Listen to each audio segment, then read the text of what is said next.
శివుడు ఎలా మాట్లాడతాడు అని చెప్పి ఇంట్రెస్టింగ్‌గా వీడియో ఓపెన్ చేసిండ్రనుకుంటా. శివభక్తులకు ఎక్కువ ఇంట్రెస్ట్ ఉంటది. శివభక్తులకి శివభక్తులతో శివుడు ఎలా మాట్లాడతాడు అనేది ఈ వీడియో అనమాట. చాలా బావుంటుంది. ఈ వీడియో పూర్తయ్యే లోపల మీ జీవితంలో మీరు చాలా వరకు ఒక అవగాహనకొచ్చేస్తారనమాట. అంటే ఒక ఆత్మ సంతృప్తి అనేది వచ్చేస్తది. జీవితంలో దేనికి భయపడని స్టేజ్‌లోకి వచ్చేస్తారని చెప్పరు గానీ, కనీసం కొంచెమైనా భయపడని స్టేజ్‌కైతే వస్తారు. ఆత్మస్థైర్యం అయితే వస్తది మీకు. ఆత్మజ్ఞానం కూడా వస్తదని నేనైతే చెప్పగలను. శివుడు ముఖ్యంగా ఆత్మజ్ఞాన ప్రదాత అని చెప్పుకోవచ్చు. హ్మ్. అయితే శివభక్తులతో శివుడు ఎలా మాట్లాడతాడు అనడం అంటే, శివుడు యొక్క కృప మీకొచ్చేసింది అంటే, ఓం నమ శివాయ అని శివ అని చెప్పేసి మీ అంతట మీకే మీరు గుర్తు చేసుకోకపోయినా గూడా మీకు ఆ శబ్దాలు అనేవి మీ లోపల నుంచి మీకు వినిపించడం అనేది జరుగుతది. ప్లస్ ఇంకా మీరు వెళ్ళాలి అని అనుకోకపోయినా గూడా మీ మీ దారి శివాలయం వైపుకు వెళ్ళడమో, లేకపోతే అనుకోకుండా శివాలయంకి వెళ్ళడమో, లేకపోతే అనుకోకుండా మీ చెవులకి శివుడి యొక్క భజనలు వినిపించడమో, ఎక్కడో భజనలు జరుగుతుంటే వినిపించడమో, ఇలాంటి అద్భుతాలు గూడా మీరు చూస్తారనమాట. ఇది శివుడు మాట్లాడినట్టు ఎట్లా అయితది అని అనుకోవచ్చు. ఇది శివుడు మాట్లాడినట్టే. శివుడు మీతో మాట్లాడుతున్నాడు. శివుడు మీతోనే ఉన్నాడు. శివుడు మీతో ఏదో చెప్పాలనుకుంటున్నాడు. మీ జీవితంలోకి ఎంటర్ అయిపోయి మీ జీవితాన్ని ఒక మంచి దిశలో తీసుకెళ్ళడానికి ఆయన ఎంటర్ అయిపోయిండు అని అర్థం అనమాట.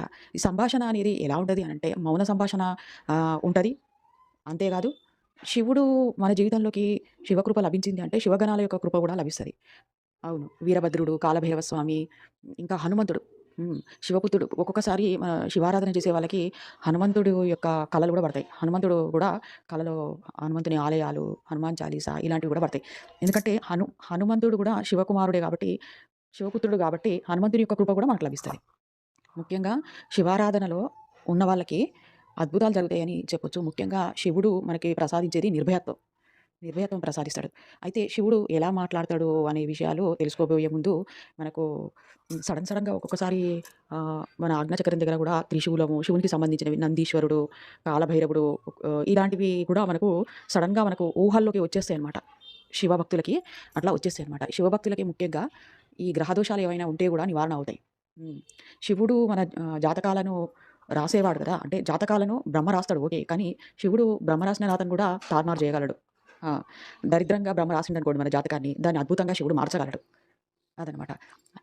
శివభక్తులకు మాటి మాటికి ఒకే సంఘటన మాటి మాటికి జరుగుతుంది. మీరేదైనా పని మొదలుపెట్టినప్పుడు అది మాటి మాటికి ఫెయిల్ అవ్వడమో, ఏదో అలాంటివి జరుగుతున్నప్పుడు కొంతమంది భయపడుతుంటారు. కాదు శివభక్తులకు భగవంతుడు శివుడు సందేశం ఇస్తున్నాడు అని అర్థం. ఇక్కడే మాట్లాడడం అంటే ఇదే అనమాట మరి. వచ్చి నిల్చొని మాట్లాడాడు. ఇవే మాటి ఫెయిల్ అవుతుందంటే అది కరెక్ట్ వర్క్ కాదు అని మీకు తెలియజేస్తున్నాడు. మీరు భక్తి మార్గంలో ఉన్నప్పుడు ఏ దేవి దేవత ఆరాధనలో ఉన్నా గూడా భగవంతుడు వదిలేయడు. మీరేదైనా రాంగ్ వర్క్ చేస్తున్నప్పుడు దాన్ని ఫెయిల్ చేస్తుంటాడు. మాటికి ఫెయిల్ చేస్తుంటాడు. మీరక్కడ గుర్తించాలి.